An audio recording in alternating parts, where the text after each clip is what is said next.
Well, hey, what's going on, guys? It is Dave Beaver, Pastor Dave Beaver to some of you. Welcome to another episode of Grappling with Life. If this is your first time tuning in and you're not sure what that is, let me take a brief moment to explain. Grappling with life. It's something that every single human being I know does. I just so happen to start a podcast or a video cast here where I bring on different guests, either world champions, local professors, local average Joes, people who train Brazilian Jiu-Jitsu, and how grappling on the mat has also empowered them as they grapple with life. You know, every single person I know, you're grappling with life. Something's going on relationally, career changes, money, whatever it may be. Every human being is grappling with life. And I love to hear and share incredible stories of people abroad in the jiu-jitsu community. So without further ado, I'm super pumped to have my good friend. He's an Ohio guy himself, all the way, I believe, from the Canton, Ohio-ish area. I'm a Northeast Ohio guy myself originally. And so it's super, super cool to be joined by Professor Chad Kuhn from East Coast Brazilian Jiu-Jitsu Academy. Professor Chad, what's up, man? How's it going? What's up, brother? What's up? How you doing? I'm doing good. I got to tell you, man, I knew I was going to have beard envy when I saw you, dude, because I had my beard. It was long. It was glorious. I got sick of getting it snagged when people were grabbing my collar. But then I pop on. I see the beard is looking glorious as ever, and I'm inspired to let mine grow once again. A lot of people are like, when are you going to shave it? You're going to trim it? I'm like, I do keep it, trimmed and stuff like that. But I know the same thing. As soon as I shave it, I'm going to walk in and see one of my buddies that has a beard and be like, absolutely. What am I doing? So my barber, his name's Justin Leach, man, but he always lines it up. It's crisp. He gets that Spartan 300 look, and absolutely. I'm missing it now. Yeah, luckily I don't get it grabbed that much. I mean, if I competed, it probably would. It's a little, more intense, but in the gym, I don't get it grabbed too much. The funniest thing, man, last beard conversation, but I was competing. Another guy, he had a big beard as well. And he grabbed, my collar, but he had my beard and the collar. And I said, dude, if you let go of my beard, I will let you have that grip. We laughed like it's mid-match, dude. And he let go. Sure. And I just let it get a little deeper and grab my lapel. I was like, no problem. We'll go from here. Awesome. But that's awesome. That's cool. So, hey, man, I love to ask people, Chad, what was your life? Tell us who is Chad Kuhn. Like, what was life like for you growing up? Where'd you grow up? Maybe about your family. Just help us get to know who you are. Who is the man, Chad Kuhn, a little bit better? So I grew up a little country town in Portage County, Ohio, Randolph, Ohio. So I graduated with like 90 kids. That was my high school, right? My graduating class. Grew up that way. Started martial arts at a young age. I'm tall, I'm 6 foot, but I've always been a smaller guy, skinny guy. So my dad, entered me in karate, and like my first karate class was like 1981 or 1982. And that's all we had back in the day. Karate was the thing, right? Yeah. Yep. So that's what, perked my love for martial arts. And, I did karate on and off for probably 4 or 5 years, got my brown belt back then. And then, life took over and other interests. But something always brought me back to martial arts. I would go back to karate for a little bit and then stop. And, after high school, I graduated high school in 94. Obviously we know the first UFC was 93. So I started seeing those tapes surface, and Blockbuster Video, I'd rent them and like, what's this? And, all my karate heroes were getting their butts kicked by this little dude in pajamas. And I'm like, what is this? Same story from guys our age, So it took me a while to find somebody in the Canton area that did any type of grappling, and that's where I found Steve Heineman and East Coast Martial Arts. And it was more MMA based back then. But that's what started my jiu-jitsu journey, Nice. That's awesome, dude. Yeah. And so talk a little bit about so you find jiu-jitsu in a way, maybe a lot of people our age do. They're watching the MMA. You get you're like, who's this Gracie guy? And wow, and then, the journey evolved for so many people that were exposed to Brazilian jiu-jitsu, maybe initially through that UFC, debuts. What does that look like now? What does jiu-jitsu look like now for you on a day-to-day basis? Yeah, so I run East Coast Martial Arts day to day. I manage and instruct all the Brazilian Jiu-Jitsu. It is still owned. I don't know, being from the area, Dave, I don't know if you remember Steve Heineman. Very much. He was pretty instrumental in the MMA community back in the day. He passed away about 7 years ago. His wife still owns the gym. Okay. She lives in South Carolina. I run everything for her and run, Nice. she's very involved in everything. But I run all I manage the gym, sign people up, teach all the jiu-jitsu, and we still have a pretty active, we'll call it karate program for kids. But Sure. What Steve Heinman did was got rid of all the stuff he didn't like about karate. Gotcha. We don't do katas for the kids until they get their black belts, and then we enter that for the tradition part of it. Yeah, sure. But our basic karate program is kickboxing, jiu-jitsu, and functional self-defense. Yeah, gotcha. We want the kids to learn that. So my day-to-day is running the gym and teaching and doing what I love to do, everybody's dream, Yeah, that's awesome, dude.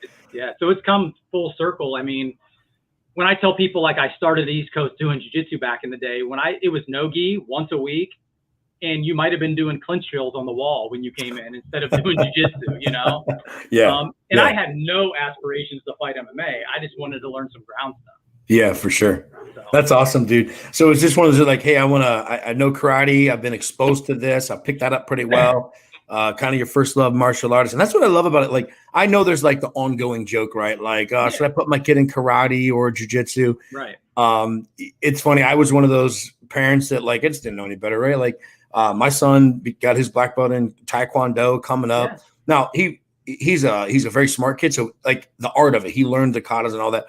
For sure. Now I go back and go, man, my 10-year-old, my youngest, he's been training jiu-jitsu now for 2.5 years. And, I feel like he can defend himself way better. You know what I mean? For sure. But at the same time, some people just like, hey, man, rolling around on the ground, choking each other is not my thing. I like karate. And so I know there's the ongoing joke, but dude, martial arts are martial arts. And I love it. If you're training. I got a respect for anyone that is walking on the mats and training. You know what I mean? Yes, sir. And I think that, karate gives you some other things because it is very structured. And, sure. I think it builds the confidence a little differently as a young child, I remember, but what it did was, though, it sparked my love for other martial arts. Sure, absolutely. Without learning that, would I have got into jiu-jitsu? I don't know. Right. Yeah, that's awesome, dude. That's great, man. Well, congratulations on your journey, the success. And your gym's doing well. I know I'm looking forward. Talk a little bit about like competition jiu-jitsu and stuff. I'm going to see you this weekend coming to town, but just let's talk a little about that. What does that kind of journey look like for you and your academy? I know there's a lot of great academies out there that maybe they don't really compete a lot. Sometimes they do. That competition versus hobbyist mentality in jiu-jitsu is so different, but it's so necessary. I tell people, no matter what your goals are, like you can find it on the mats, whether it's losing weight or building confidence. What's kind of your take on that, on competition, and how do you balance as you lead a gym and train both and with people? Yeah, I think for those, we compete for sure. We're not like, some tournaments, like even local, like Dion's tournament, they had how many people compete at that tournament? Yeah. It's a lot of people. So I don't push it, but I accept it, and we'll get you ready when if that's what you want to do, So we have probably 5 to 8 guys that are pretty dedicated to competing when they want to. Yep. And we'll get them ready. But, I have a competition class on Saturdays that we'll go a little harder at. Nice. And I always tell you, you don't have to go hard every day. Right. Go hard when you need to go hard, and then we taper when we need to taper.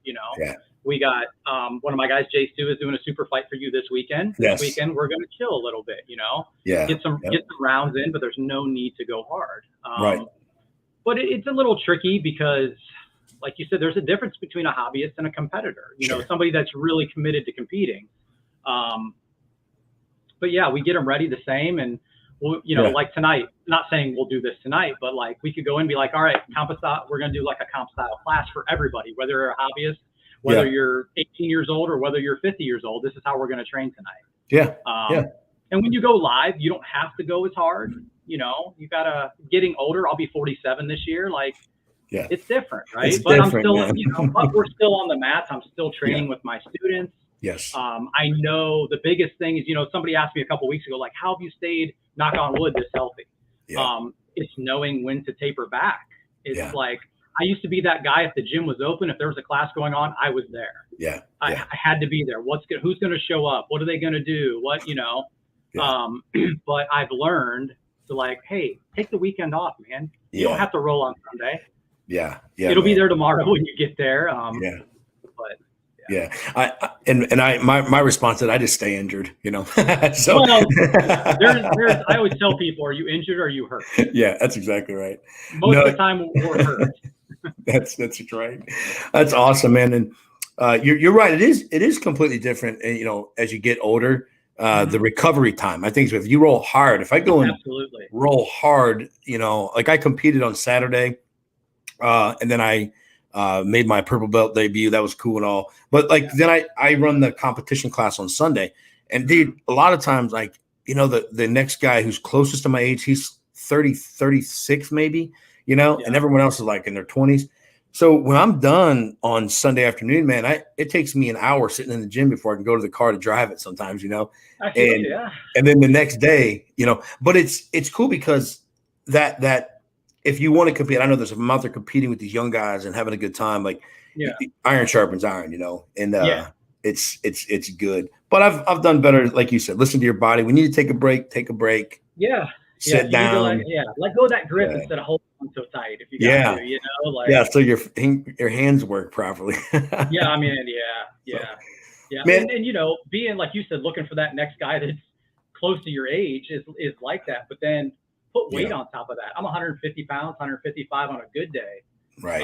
So that has a lot of toll on your body too. And I play a lot of guards on my knees and. Absolutely. But it makes you a lot better too. I know when I roll, it's 100% Brazilian Jiu-Jitsu.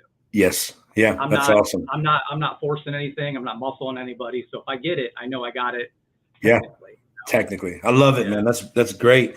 And what are some other things, man, that you in your journey that you've experienced in the Jiu-Jitsu community that's really helped impact like your day-to-day life? What would you say that as a martial artist, Jiu-Jitsu engagements, what has that been like in your life that's really shown up on the mat of everyday life for you? I think, we know it. The Jiu-Jitsu community is so small, but we touch a lot of people, right? Yeah. I just think anytime I've ever needed anything from the Jiu-Jitsu community, it's there, right? Yeah. We hold a lot of charity seminars. We have a thing every year in honor of Steve Hyman because he passed of cancer. We get, we try to get the best instructors around and we do a seminar, right? And we've raised a lot of money and the Jiu-Jitsu community always shows up for that, man. Yeah, awesome. I started doing, a little tournament circuit for us and, the last tournament, and we only do white belts and blue belts. I had 110 competitors. Yeah, that's awesome. So, I think just paying it forward, it even, that was a big thing Steve Hyman preached. And I think that's the big thing I try to push and I see it back every day on the mat, all the time. Yeah, that's awesome, man. And that's one thing. You're right. You start looking at kind of some of the elements or the characteristics that I have found in the Jiu-Jitsu community.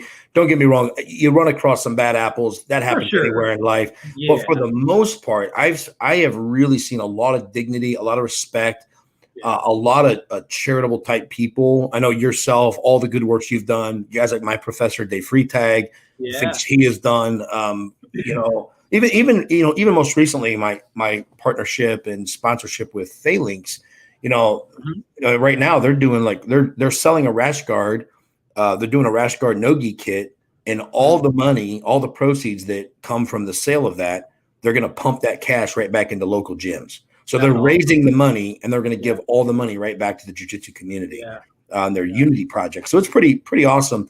And I love that element. I tell people all the time, as someone who's been a pastor for 28 years, I tell people, dude, the church could stand to learn some lessons from the Jiu-Jitsu community. About kindness and equality. Everybody walks on the mat of life, and it's the melting pot of all things. It really is. We don't care who you are, what you believe, really. On those mats, we're all the same. Where else could you be in a room with a lawyer, a cop, and a pastor, and whatever else? Yeah. And all get along. Yep. And it's funny because maybe the secret to that sauce is we all show up and we're all diverse in life, right? We maybe some of those people on those mats would not be hanging out on a Tuesday afternoon or a Wednesday night anywhere else, but the equal opportunity to come in on those mats to train jiu-jitsu and then have the equal opportunity to choke each other is always awesome. You know what I mean? So yes, it is. Great. That's cool. Hey, let's talk about some of the other things, man. You got some really cool stuff. You do a lot. And I feel like I just want to be encouraging to all the good things. I'm trying to do some new things, bring some new things to the jiu-jitsu community. But in doing something new, one of my values and what I said to people on my team is I want to honor and support all the good stuff that's already being done. It's not like, hey, here's this new cool thing. It's like, hey, we honor all this value and all this good stuff already going on, and we're going to add something to that pile of goodness, For sure, so I know you do the Limitless podcast. Let's talk a little bit about that and how did that start up? And so I think the year 2020 when COVID hit and we were shut down, I was on somebody's podcast, the Andocast. He's out of Philadelphia. He asked me to be on and just talk. And after we opened the gym back up, a couple guys were like, hey, man, you should do a podcast. You have a good voice. You sound good. You speak well. And I'm like, whatever. And then Terry Seaton, who now does the podcast with me, he had like 9 classes in, but when we closed the gym, right? Brand new white belt. And we kept in touch and we joked about the podcast thing. And then one day I get Amazon packages at my door with a microphone and headset that Terry had bought. He's like, hey, we're doing this. That's awesome. So again, not wanting to get monetary values out of it, just to talk to people about jiu-jitsu, right? Or martial arts in general. Yeah. So that started, and I think a couple of weeks ago, we dropped our 65th show. We're taking a little break here for some vacations. But we've been really fortunate, and that's even the better thing about jiu-jitsu is how close it is I can DM, the LeBron James of our sport and say, man, you want to talk tonight? You want to do a podcast in a couple of weeks? And we've had a pretty awesome list of guys on the show, Yeah, absolutely. Yeah. You're exactly right about that. That's another thing that I love. And a lot of times I'll talk with guys, white belts, blue belts, purple belts, doesn't matter who you are. Dude, you can literally get in your car, drive to any academy, and you can roll with the biggest and the best in the world. Like, hey, you want to go roll with Tom DeBlass's gym? You can. Hey, you want to go, roll it with the B team? Say the B team because, Craig Jones and Nicky Rod and they were all in town down at I saw that. Yeah, they were Queen down City. with Ruben Vera, Queen City, good guys. But that's what's cool, like because you can't go hang out with the your favorite basketball player or football player, but in jiu-jitsu, man, how awesome! Like you can talk to them on Instagram, you can talk to them on Facebook, just like you said. The accessibility of some of the biggest names are huge, and it's just exciting to be able to bring those people you're watching on Flow Grappling or all the seminars, and now you're kicking it, sitting in your studio, talking with them. That's another great part of it. You're right. It's so good. I met so many good people through just, years ago, 4 or 5 years ago, I saw Christian Woodsmanzi post, hey, looking to do some seminars, get at me, right? So I messaged him. We're really good friends. Keep in touch weekly with each other, just good people, man. Absolutely. Yeah, you're exactly right. And hey, where can people find that, man? They can go back. I love when I find a new show that I can jump back and like, oh, cool, there's like 50, 60 episodes. I listen to a podcast every night when I go to bed, something. I can't turn my crazy brain off. So I love it. Where can people find your material, man, that go and listen to your interviews? Yeah, so we're on all major podcasts, Spotify, Apple, Amazon, every platform, cool. social media, Limitless Radiocast. Cool. Same way with IG, Limitless Radiocast. And there's links, click links to our archives and go back and listen to stuff. It's awesome. We got some cool stuff going on, That's cool, man. Hopefully everybody, you'll hear that, get out there, give yourself some new material to listen to. That's super cool. And then, we're trying. So along with that, we do the Team East Coast Brazilian Jiu-Jitsu Open, right? I was talking about it's a tournament for white belts and blue belts, really cheap. We tried to do double elimination, so you don't get that one and done match, right? That you get at some big tournaments. So Limitless Radiocast, we'd like to go live from the podcast, from the event. But I posted today, we need some more subscribers to make that happen. So that's cool. So that'd be kind of cool to get it out there too. Very cool. Well, man, if you'll give me that information printed and just text it to me or whatever, I'll pump that out there, man. I'll see what I can do to help generate some subscribers. And I know once you get to like a certain level, it opens up more opportunities or options for you. So that's cool, man. And then you guys also most recently, which I'm a big fan, I want to thank you here publicly and also personally. I'm an older guy. Maybe young guys don't need it yet, but I'm an old guy whose hands hurt every day. And it sounds silly, man, but I do have to tape my fingers. I don't always tape them for practice. I just decide not to grip as hard. but like I always have to tape them. Definitely, I compete a lot and have competed a lot. And dude, I've done like everyone else. I bought the cheap tape off Amazon. I've tried different things. Sometimes the tape rolls up funny. It's not sticky enough, or it's too sticky. It's annoying. Yeah. And it's like, man, I couldn't find. But I'll be real honest with you, man. I take my time with things and people. So as my brand, Twisted Church brand, I just don't let anybody connect to it, because I'm like, man, if it's a junk product or they're a junk person, I don't want them tied to me. But dude, you guys launched the Limitless Tape. It's great tape. I mean, I've used it. You sent some to my academy, Grove City Brazilian Jiu-Jitsu, where I got to try it initially. And then partnering Limitless Tape, becoming the official tape sponsor of the Twisted Tour, Faith and Violence Tour. Right. That's super cool, man. I love putting that logo on all of our stuff. But the tape is legit. Talk a little bit about, how does that come up? How does that dream come a reality? Now it's in the market. Kind of like the podcast we did. I was talking to Terry about tape, and there was some, there's all kinds of tape companies out there you can get with, and most are pretty good, but like you said, some aren't. And I'm like, hey, why don't we just branch off with the Limitless brand and do Limitless Tape? So Terry did a lot of legwork and contacted a lot of suppliers, and we got a lot of samples in. Yeah. And those samples we passed out to all the guys at the gym. It's like, hey, use and abuse this. Yeah. Come back, tell us what you liked, what you didn't like, and we'll try to work with the supplier from there to see what we can get. Yeah. And what you got is the Limitless Tape, which I agree, it's the right amount of sticky, not too much. Because I've had some that leave residue on your hands. Absolutely. And you're like scrubbing it off. Absolutely. So I think it's the perfect combination. Yeah. And the texture, I tell you, it's funny. The texture of the tape. So I'm like, some tape is like coarse, some tape's a little bit rougher, and it almost would irritate my own skin. Okay. But the Limitless Tape, the texture, the smoothness of the tape on the outside doesn't get hung up in the gi. Like if I'm gripping, which, like I said, it stayed in place. It did not roll. The edges didn't roll down. Exactly how I taped my fingers for joint support. Man, it was there when I took it off. Didn't leave the residue. I was like, that's great. So it's a good fit. It's good. It's latex free. I mean, it's perfect. It's good stuff. Yeah. That's good. If you're out there, man, and you tape your fingers, where can they go to get some of this Limitless Tape that we're talking about? I want to encourage people to give it a try. Yeah, same thing. Look us on social media, Limitless Tape on IG and Facebook. Nice. There's links, both of them, to our website. I think I can't remember the website off the top of my head. It's like limitlessradiocast.com. I think something like that. But I'll toss the links up too, for sure. Yeah, toss the links out there. We just added. We started off with black because that seems like what everybody wanted at first, right? Is black tape. And it only comes in the one width that we gave, like what you have, Dave, is the 0.3, which I think is like the middle ground. Yeah. 0.5 seems a little too wide for most people. Yes. But we have white now as well. So we introduced that thanks to Clay Mayfield. I know Clay Mayfield from Tennessee, one of the Triangle Academy Daisy Fresh guys. He had contacted me about a big wholesale order. He's like, hey, can we do white? Yeah. So we got him some white and balanced it out with us getting some white, so it worked out. So. Yeah, I was excited when I got my care package. I got some black and some white.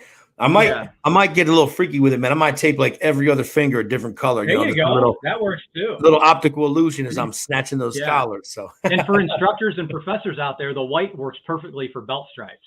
Yeah. Hey, there you go. It's that 0.3. It stays on for the adhesive. Yeah. So we all know how them stripes come off. They do.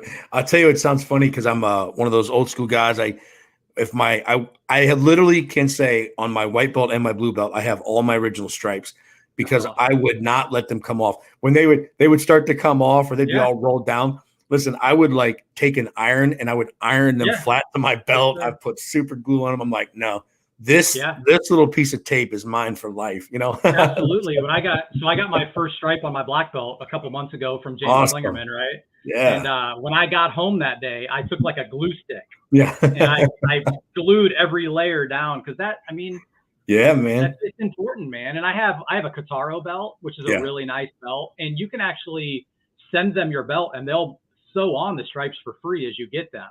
Yeah. And I told one of my buddies, like, you going to do it? I'm like, no, I want the original stripe. I'm not sending this belt anywhere. Yeah. God forbid it gets lost, ruined, Yeah. And it's one of those things where it's funny because I know, and it's different for everybody. And not everyone takes jiu-jitsu as serious as I do. And there's probably some that take it way more serious. Right. But I got buddies. Their stripes will fall off from rolling, and they won't, put them back on, and then they'll get them put back on. I'm like, nah, man. It's just, I don't know. It sounds stupid, but like, I would say of all my earthly possessions, my stinking jujitsu belts are some of the most valuable things to me because I know everything that went into them. You know what I mean? Yeah. And I got a sneaky suspicion that's just how it's going to be, whether it's a black belt, a brown belt, a purple belt, a blue belt. I think most people probably know where their belts. I lost my blue belt years ago, still never found it, but I have my purple and brown. My brown belt is in our living room over a picture of when I got my black belt. I was a brown belt for 6 years. Yeah, it's awesome. So that belt is beat up. So things you'll never forget, man. No, for sure. I love it. And I think, like you said, there's so much, being a martial artist, man, it is a lifestyle. I find the comparisons, and that's what I was just motivated again to start this podcast. I find these connectors between jiu-jitsu and real life on a daily basis. Just the ebbs and flows, man, of good times, bad times, and in between times. And, absolutely. You build character and endurance and all kinds of things when you're out there on those mats. Friendships you never would have imagined. Oh, 100%. Absolutely. I always joke with one of the guys that we were leaving the gym the other night. He's like, "Oh, I won't be in this weekend. I got something to do with some of these friends." I'm like, "You have friends outside of jiu-jitsu? What's wrong with you?" Right? Like, it becomes so long as that's the only friend group you have. I don't mean that in a bad way. No, you're right. Like-minded people, and that's who you start to associate with more. Yeah, absolutely, dude. It's definitely exciting. Some of the most amazing people that I've connected with around the country I've met in the jiu-jitsu community, and they just some of them they were competitors, and now they become some of my best buddies. Like talk online, helping each other out, different things, and it is super cool. But I think that's something to be said about combat sports in general, right? Like, when you share a moment in time, whether it's a jiu-jitsu match, an MMA fight, man, you share an intimate moment in time that happens between you and that person that other people may have watched it, but you engaged in it, and there's this mutual respect, win or lose. It's funny. I was talking to Dion about this. I trained up at Dion's gym Friday night before I competed. And, one thing, like win or lose, like you go compete. Nobody wants to lose. You want to win. Right. But I always that the integrity of losing with integrity, dude, listen, if you finish third and you're upset about it, and even if it was controversy or you got stuck, dude, you go and you stand on that podium, you put on your medal, you don't sourpuss, you smile. You don't rob that guy who's standing on the one. You don't rob him of his day. You know what I mean? Right. Yeah. And I was just thinking about that. Like, at the end of the day, anytime you compete or you go to war with somebody, there's a mutual respect. And, again, some of the people that have beat me, they become some of my best friends in this life. And I think you have to, like what you're saying, those guys that get mad at tournaments, and it's okay to have emotions and be upset. Yeah. But when we're on that, like I always tell my guys, if you lose, you shake their hand. Obviously, you represent your team well. We'll go in the back. We'll go outside, and you can yell and cuss and scream all you want and get that out. Absolutely. But in that moment, we represent our gym the way you should, right? Yeah, and not, that's exactly like I've never when I coach people and teach at the gym, I'm never a hard ass. I don't try to yell. I'm not that guy. Sure. But if you act a certain way at a tournament, we're gonna have problems, right? Absolutely. We've been around a long time. You always see those guys at the tournament. You're like, oh, they're here, right? Yes. Word of mouth, and it can hurt a gym really quick, right? Sure and can. You got to represent that patch on your back the best you can, right? Yep. Absolutely, man. Absolutely. Yeah. I think let's talk a little bit about this coming weekend, man. I know I'm excited. First of all, I'm excited to be in the same room with you, man, and the squad. We got some great people coming in. For sure. It's going to be fun. We got the 16-man tournament. Hey, if anyone out there is watching, I got 2 spots. I'm injuries happen in this game. Things come up. We had a guy who was in, but had a life opportunity. I think it was your guy. Yeah. And but hey, this is what we're talking about. Like, that's more important. Like, competitions come and go, man. But when you have a life opportunity, you take that opportunity. It's good. But we have two spots open that need to fill. And to be honest, you don't have to be 205 if you're 155 pounds and you want to crack at it. You know, if you want the smoke, man, I'll give you the smoke. Yeah. But so Saturday we have the 16-man tournament. The winner of that tournament gets a shot at $10,000 down in Tampa, Florida, August 7th. This is an EBI rules event as we're hosting a national qualifier. So, you know, we got some super fights going on. Let's talk a little about that, man. Let's talk about the super fight. Let's talk about your guy. Let's talk about just coming in town. What's that feel like for you guys getting ready to travel down? Yeah, I mean, it'd be cool. I mean, we, you know, being in Canton, there's not a lot of tournaments in our area. So we do travel, you know, we're kind of used to traveling, but we're excited, you know, we're trying to get some guys to come down and watch. Yeah, cool. My guy that's competing in the super fight, Jace 2, is a newer purple belt, you know, guys beginning of the year, seasoned competitor. He's competed a lot at blue belt, always ready to scrap, looks for the submission a lot. Really, really good dude. Nice. Now, do you remember, I could pull my notes up here, but when you're doing a tournament, I got 40 some athletes just swirling around on a page. And do you remember who he's competing against off the top of your head? It's the Pedigo guy. Oh, Kevin Devers. Yeah. Okay. Very cool. That should be a fun match. Him and Kevin will have a good time. Yeah. That'll be a fun one to watch for sure. We're looking forward to it. And yeah, we had, like you were mentioning a little bit, Tim Stinson was going to be in the 16-man invite. Right. But he had a really good opportunity to move up in a position. Yeah. And, you know, change his family's life a little bit. He's a fireman, which is gone a lot, right? Yeah. Yeah. So this new position is I don't know the technical name of it. He told me, but he'll like investigate fires. Yeah, nice. Very cool. He's got to go through the police academy, and he's like, my sergeant told me I cannot get hurt for 6 months. Yeah, no, that's good. You know, doing these tournaments, we can't guarantee that, right? Yeah, so, it's a game of inches. He just texted me this morning. He's like, man, I wish I was competing this weekend. Yeah, man. Well, there'll be other days. There'll be other days, man. You know, it's family first, and he's not a young buck. You know, he's not trying to do jiu-jitsu for a living. He's doing that man stuff, being a man, Absolutely. living, taking care of his family. For sure. And no, we will definitely have many time in the future. You know, like you said, life things come up; those are more important. And then we've had a couple guys suffer some injuries, a knee injury. He's out, which again, that sucks, man. I know everyone wants to be there, but it'll be fun, man. To have you guys in town. It's going to be exciting, you're definitely looking forward to having it up at UFC fighter Matt Brown's gym. Yeah.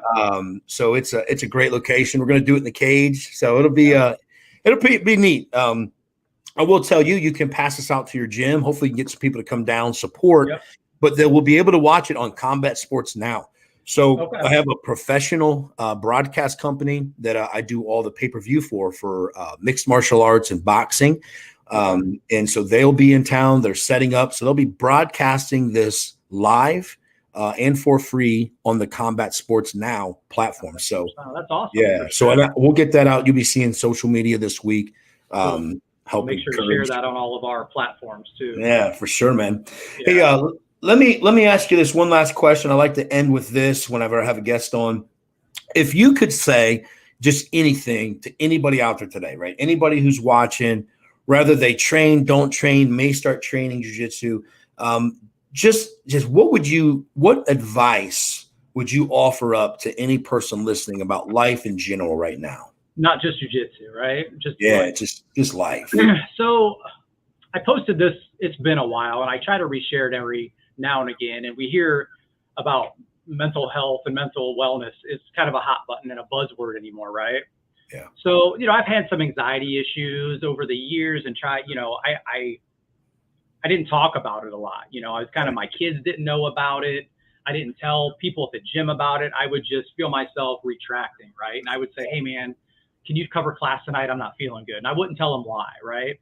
So the more I started to open up about that and tell people, the better I feel, right? So I think that's the biggest thing. If you have any type of mental health issues, panic, anxiety, any of that stuff, talk to somebody. That's good. Somebody. I mean, you know, I always tell people, message me on Facebook. Dave would talk to you, I'm sure. Yeah, absolutely. Just reach out to somebody, man. And if you're thinking about jiu-jitsu, it'll be the best family one of the best families you've ever been a part of. Yeah. You know, we always talk about finding your tribe, man. Yeah. Terry says it on the podcast. Find those people that eat at your table. right? Yeah. That you want sitting at your table. Yeah. Because sometimes those are few and far between. But I know I have a handful of guys that I could call any time of the day and be like, hey, man, can we talk? Or, hey, I need something. Can you help me? You know, I remember my Jeep broke down a couple months ago. I had somebody picking me up and bringing me home every day so I could make to the gym. Yeah. You know, that seems so minute and trivial, but man, that means the world to people. Yeah, no, absolutely, man. I'm so glad you said that. I'm so glad you touched on it because, you know, as a pastor, as a leader, I always I want to be transparent because I think it's especially anybody, men and women, but especially seemingly among men, it seems to be more taboo to talk about your feelings or your mental health. But you know what, man? I mean, I'm 43 years old, dude. I do talk therapy. And I always laugh when I go do talk therapy. I say, hey, how's it going today? You know, and I say, as I close the door, I'm about to ruin your life for the next hour. You know what I mean? Like, it's just, let me tell you, right? But it is healthy. And I think when we take the stigma out of it, that's why I love this show, man. Because a man like yourself, black belt, professor, a martial artist, like a leader, right? A businessman, someone who dreams and does the podcast, the tape, but could also take a moment and say, hey, talk about it. Don't retract. Don't repress it. Share it. And there's nothing wrong. Nothing wrong with You're that. normal. There's nothing wrong. And what got me really thinking about it when I made a video, I posted on Limitless, and I'll have to send it to you, is there was a black belt from another gym in another state that I was talking to. He was going to do a super fight for us. It fell through because he was injured a lot. And a lot of times, a lot of us doing jujitsu is our release from the regular world, the bills you got to pay, whatever. And this guy was beat up and injured from training so much over the years that it was starting to affect his mental health, you know? And he's like, now I got to stand up here in front of my guys and pretend I'm okay. And I'm like, no, you don't. Right. Tell them. Embrace that it's, I always say that it's okay not to be okay.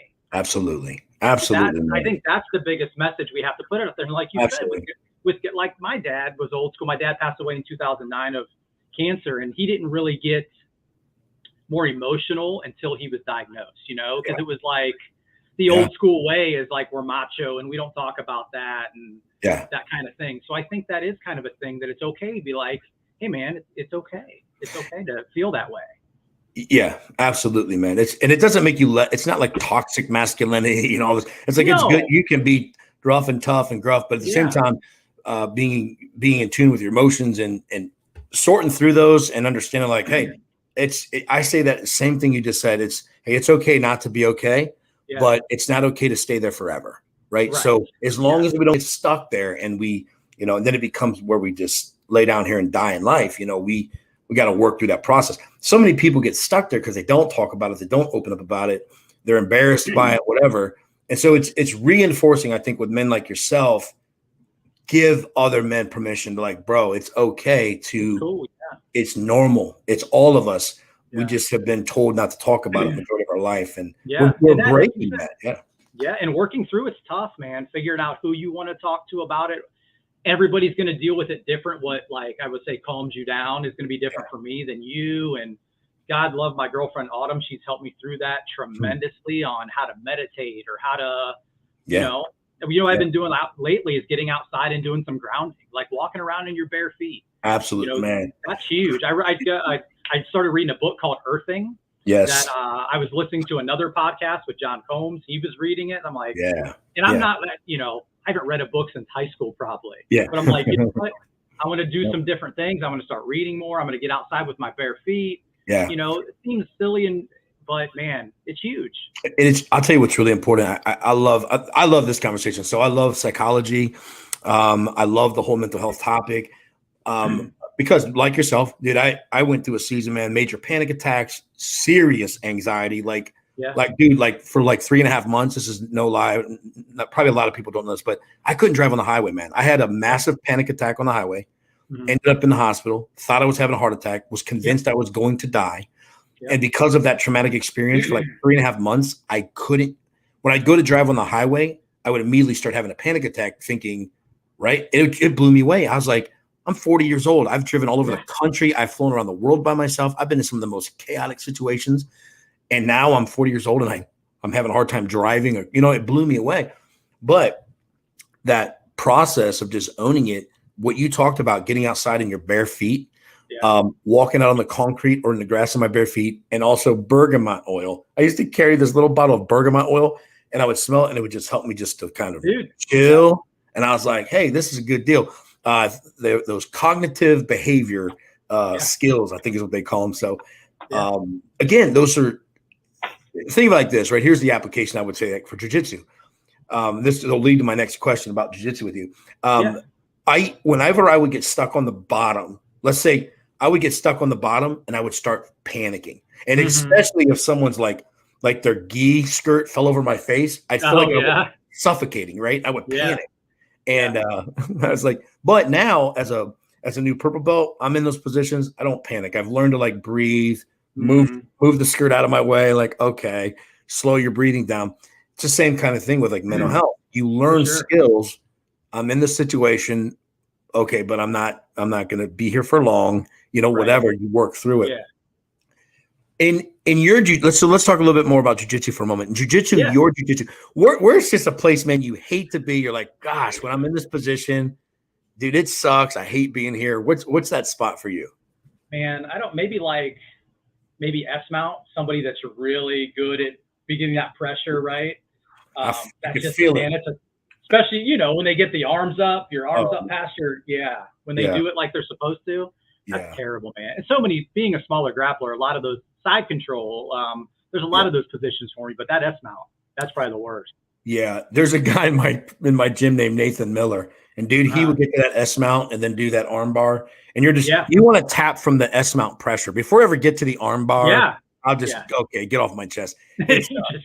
It's death, man. It's horrible. I could, when you said S mount, I could just feel it wilting my soul.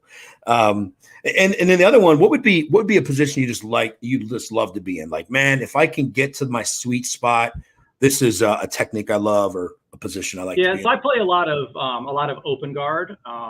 My go-to is I have like a really good tripod sweep series from Open Guard. Gotcha. So that's if I can get my foot on the hip, your ankle, and a cross grip. I mean, that's my zone. That's where I want to be. Yeah. I don't do a whole lot of closed guard anymore. I might slow some people, those younger grapplers. That's where I try to get them to kind of let's slow down a little bit and everything. I build off of that. But probably that tripod sweep series. I always joke around, if I ever do an instructional, it's going to be on that series. That's my favorite.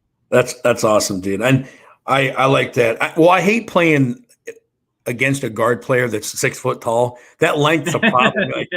I want to pass the guard and get to my top game, but it's but I like the open guard as well. I like playing that kind of collar sleeve a little bit. I was playing a lot of kind of like lasso and spider, but it kills my hands.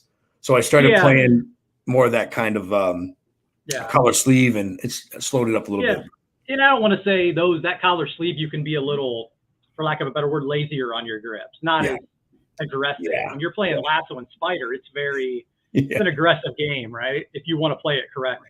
Yeah, for sure. That's awesome, man. Dude, it's been super cool just having you join, man, and talk. And appreciate it, man. Thanks so much for coming on. And dude, I look forward to seeing you here on Saturday. It'd be great to have you in the house and connect in real time. And I look forward to just continuing to support you guys and what you're doing, and keep doing so much good for the jiu-jitsu community and the world around you, man. I think it's thanks, brother. I appreciate it's awesome. That. And again, thank you for being on today. Thanks, brother. Cool. Hey guys, those of you tuning in, again, whether you catch it live, you catch it later, or you share it, I want to encourage you, go out there, man. Try this guy's stuff. Try the Limitless Tape. It's legit. I don't support or promote junk. I just don't do it. Not junk people, not junk products. So it is legit. It's good. You'll love it. Limitless Tape. Try it. If you use tape, try it. Go check out the new podcast. If you didn't know it was out there, get out there, check out the Limitless Podcast on all the major platforms. If you don't follow Chad Kuhn on social media, he's inspirational. I love the stuff he puts out. He's just a real dude, a normal dude, and he's part of this great community of jiu-jitsu. It might be small, but it's mighty, and I think it's the Midwest East Coast has so many phenomenal professors, instructors, academies. So please go and follow. And hey, thanks for joining another episode of Grappling with Life. Hopefully these stories will inspire you, encourage you. Hey, if you're out there, you want to start training, You're never too old. If you're training and you're in a training lull, Don't quit. Keep walking through the door. The only way that you will ever be good is keep walking through the door. We all have laws. We all have valleys. We all have plateaus. You will get through yours. I promise. Don't stop going to your academy. Start training. Keep training. Stay humble. Stay hungry. And get after it. Right on? Hey, we'll see you.